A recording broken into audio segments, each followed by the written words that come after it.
මේ පූජපිටියේ වටකොට පාරේ මේ කණාමැදිරියල ප්‍රදේශය කියන්නේ පූජපිටිය ඉඳන් කිලෝමීටර් එකමාරක් වගේ එද්දි කියන කණාමැදිරියල ප්‍රදේශය මේ පහුගිය සතියේ ඇති වුණු වැස්සත් එක්ක මේ හරියට නාය යාමට ලක් වුණා. මේ හරියට නිරන්තරව නාය යාමට ලක් වෙන ස්ථානයක්. ඉතින් මේ වටකොට පාර සම්පූර්ණයෙන්ම පස් ඇවිල්ලා මේ විදිහට මේ બ્લોක් වෙලා තිබුණේ. පස් කන්දක් ඇවිල්ලා ඒක කොහොම වුණත් මේ කන්ද මේ ඉහළින් පේන මේ කන්ද කලින්ුත් කීප අවස්ථාවකම ඇවිල්ලා මේ පාර සම්පූර්ණයෙන් બ્લોක් වෙලා මේ කැඩලා ගියා. නමුත් හැම අවස්ථාවකම ගොඩක් දුරට මිනිස්සු එකතු වෙලා මේ ඒක පස් කන්දු අයින් කරලා හදාගත්තා. නමුත් මේ වෙද්දි මේ කණාමැදිරියල ළඟින්ම පාර පුපුරලා ගිහලා මේ හරිය ගිලා බහින්න පටන්ගෙන තියෙන්නේ. ඉතින් මේ පස්සුත් කොහොමද මේ තත්ත්වෙට දැනට මේ අද වෙද්දි සතියක් කාලෙ මේ පාර පුපුරලා තියෙන සමහර තැන්වල ඒ වගේම මේ මිනිස්සුගේ ශ්‍රමයෙන් සහ මේ සුළු ඒ කියන්නේ අදාළ බලධාරීන්ගේ සුළු උපකාරයක් සහිතව මේ දක්වා පාර මේ තත්ත්වයට පත් කරගෙන තියෙනවා. මේ කොහොම නමුත් තාම මේ සාමාන්‍ය පාරේ මට්ටම මේ අඩි කීපයක පස්කන්දක් තියෙනවා. අඩි 3 සමහර තැන්වල අඩි 5ක 10ක වගේ පස්කන්දක් තියෙනවා. නමුත් මේ පාරේ සමහර කොටස් ගිලා බැහිමට ලක් වෙලා තියෙන. මේක සාමාන්‍යයෙන් පූජාපිටියෙන් වටකොට ගමට විතරක් ගත්තොත් බස් 3ක් විතර වැඩ කරා. විශේෂයෙන් තාම පාසල් නිවාඩු කාලේ මේ ඉතින් මේ විශාල පිරිසක් මේකෙන් ගමේ මිනිස්සු වගේම පිට කට්ටියක් ගමන් කරා. විශේෂයෙන් පූජාපිටියේ වටකොට හරහා හල්ගොල්ල ඒ පැත්තේ අංකුඹරට යන්න පුළුවන්. ඒ වගේම වටකොට මාර්ගයෙන් ඇල්ලිකඩේ ප්‍රදේශයෙන් 607 අංකුඹර පාර හරහා අලවතුගොඩ විශේෂයෙන්ම මාතලේ පැත්තට යන්න පුළුවන්. ඒ වගේම ඕවිස් හරහා අකුරණ වගේ ප්‍රදේශවලට මේ පාරෙන් ගමන් කරන්න පුළුවන්. ඉතින් ඒක නිසා ගොඩාක් පිරිසක් මේ පාර මාර්ගය හරහා ගමන් කරනවා.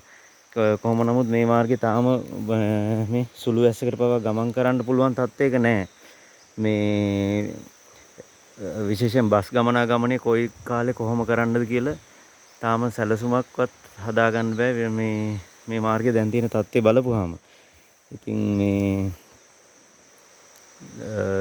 මේක තමයි දැන් මේ මාර්ගයේ තත්ත්වය. කොහොම නමුත් මේ දැන් වටකොටට හරියට බස් එකක් ගමන් කරන්න පුළුවන් මාර්ගයක් නැහැ. ඒක නිසා මිනිස්සු ගොඩක් දුරට අපහසුතාවයටපත් වෙනවා මේ ගමනාගමනයේදී.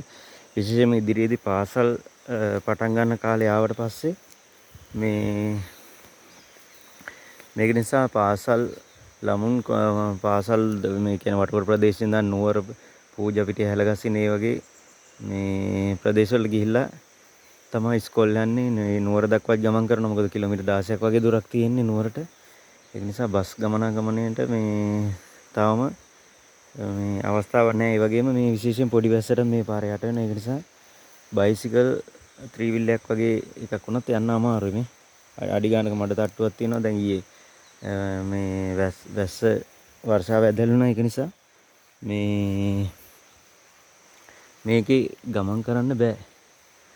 ඒක නිසා මේ විශේෂයෙන් වටකොට හරහා ගමන් කරන කට්ටිය මේ මාර්ගය භාවිතා කරන්න බැරි තත්ත්වයක් තමයි මේ වෙද්දී ඇති වෙලා තියෙන්නේ.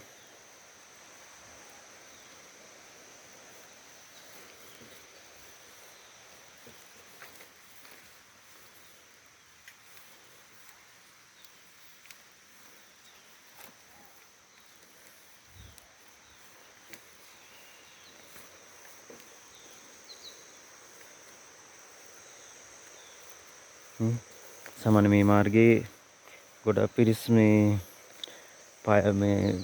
පූජාපිටිය දක්වා පයින් පාවා ගමන් කරා. නමුත් මේ වෙදි පයින් උනත් ගමන් කරන්න බැරි තත්ත්වයක් තමයි තියෙන්නේ. සාමාන්‍ය මාර්ගයට වඩා උස අඩි 5ක 10ක සමර්ථයෙන් වල දෙමින් මේ තැන සාමාන්‍ය මාර්ග මට්ටමට වඩා අඩි 10ක විතර පස් කණ්ඩියක් තියෙනවා. ඒ වගේම තව ඉහළත් මේ පස් කණ්ඩිය දිගින් දිගටම මේ කඩාගෙන එනවා මාර්ගයට. විශේෂයෙන්ම මේ කොස් ගස් වගේ ටිකක් විශාලව ගස් තියෙනවා. මේ ගස් අයින් කරේ නැත්නම් මේක නායන එක කොහොමත් නතර කරන්න බෑ.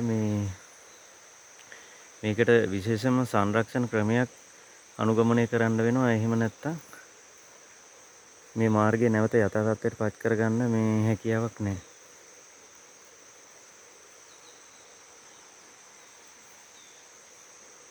මීටර 150කට වඩා දුර මේකෙන් බලපෑමකට ලක් වෙලා තියෙනවා. ඒකේ ප්‍රතිඵලය තමයි මේ හරිය අතුරු මාර්ග උනත් ලොකු මේ පොඩි ත්‍රිවිල්ය බයික් එකක් වගේ දෙයකට ගමන් කරන්න පුළුවන්. නමුත් විශාල කණ්ඩක් සහිත මාර්ගයක් තියෙන අතුරු මාර්ගයක්.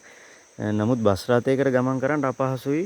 මේ මාර්ගය මඟ හැරලා මේ ඒ කියන්නේ සෑහෙන දුරක් ගෙවල් තමයි නැවත පූජාපිටිය නගරයට ළඟා වෙන්න තියෙන්නේ. ඒක නිසා විශාල අපහසුතාවයකට පත් වෙලා ඉන්නේ ගම්වාසීන් විශේෂයෙන්ම මේ අපහසුතාවය දැන් ඉදිරියේදී පාසල් නිවාඩු කාලය අවසන් වෙලා නැවත පාසල් පටන් ගත්තට පස්සේ පාසල් ළමයි හැම දිනම මේ දැඩි විදිහට අපහසුතාවයට පත් වෙනවා. මේ තවදුරටත් ප්‍රවාහන පහසුකම් සලස ගන්න බැරි වෙලා පූජාපිටිය ප්‍රදේශය දක්වා.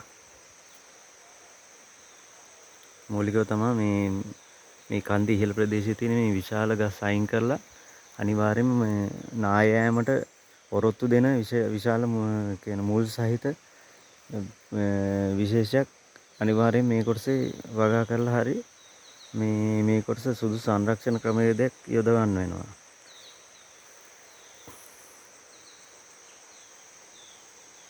ඒ වගේම තමයි මේ පහළ ප්‍රදේශයේදී මුලින් යෝජනා වෙලා තිබුණා මේ ඒ කියන්නේ මාර්ගයේ ආරක්ෂාවට පැති බැම්මක් යොදන්න. නමුත් ඒකත් ක්‍රියාත්මක වුණේ නැහැ. ඒ බැම්ම යොදන එක ක්‍රියාත්මක වෙලා තිබුණා නම් අඩුම ගානේ මේ ඉහළින් එන පස් තට්ටුව ඉවත් කරලා හරි දාලා මාර්ගය සංරක්ෂණය කරගන්න තිබ්බා. කොහොම නමුත් සමහර තැන්වල මේ මාර්ගය මේ සම්පූර්ණයෙන්ම ගිලා බැහැලා තියෙනවා. ඒ වගේ ඒ නිසා මාර්ගයත් සාමාන්‍ය යථා තත්ත්වයට පත් කරගන්න සෑහෙන දුෂ්කර කාර්යයක්.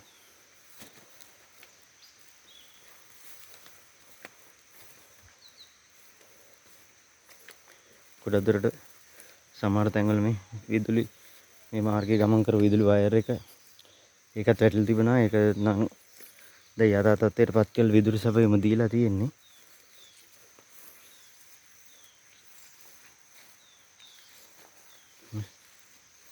සාමාන්‍ය පුද්ගලයෙක් පයින් උනත් ගමන් කරන්න අපහසු තත්ත්වයක් තමයි තියෙන්නේ.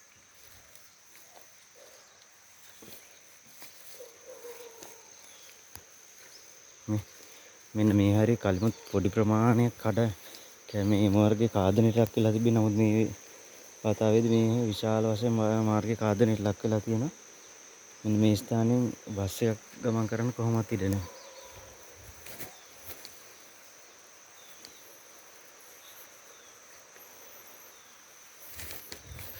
ඒ අර යෝජිත පැති බැම්ම ඉදි කරලා තිබුණා නම් ගොඩක් දුරට මෙන්න මේ කොටසට තමයි ඒක ඉදි කරන්න යෝජනා වෙලා තිබුණේ. එහෙනම් ගොඩක් දුරට කාදනයට ලක් වෙන්නේ නැතුව වලක්ව ගන්න තිබ්බා. මේ හරිය උපරිම ගැඹුර පහලින් ඇලක් ගමන් කරන අඩි 20ක් 25ක වගේ ගැඹුරක් තියෙනවා මේ හරිය. සම්පූර්ණයෙන්ම කාදනයට ලක් වෙලා තියෙන මේ ඉදිරියේදී මේ විදුලි කණුවක් තියෙනවා. ඒවා වුණත් කඩා වැටෙන්න පුළුවන්. මොකද ආරක්ෂිත පැති බැම්මක් නැති නිසා. දැන් මේක සාමාන්‍ය මේ තත්ත්වයට පත් වුණාට පස්සේ ගොඩ ගන්නවා කියන එක සෑහෙන දුෂ්කර කාර්යයක්. විශේෂයෙන්ම මේ හරිය ඉස්සෙල්ලා මේ ඇල්ල අපි දන්න කාල සීමාවේදී මේ ඇල සීමාවටම යනකම් මේ ඇල්ල තිබුණා. ඒ කඩම් වැටිලා හේදිලා තමයි දැන් මේ තත්ත්වයට පත් වෙලා තියෙන්නේ. විශේෂයෙන් මේ අනාරක්ෂිත තත්ත්වෙට විදුලි කණුව තියෙන කොටස විතරයි ඉතුරු වෙලා තියෙන්නේ. මේක තමයි පූජාපිටියේ ඉඳන් වටකොට පාරේ කණාමැදිරිය ඇල ප්‍රදේශයේ දැන් තත්ත්වය. ඉතින් මේ වටකොට පාරේ කොහොම හරි බස් ගමනාගමනයට සුදුසු තත්ත්වයට පත් කරගන්න එක තමයි හැම දිනාගේම බලාපොරොත්තුව. එහෙනම් ස්තුතියි, ජය වේවා.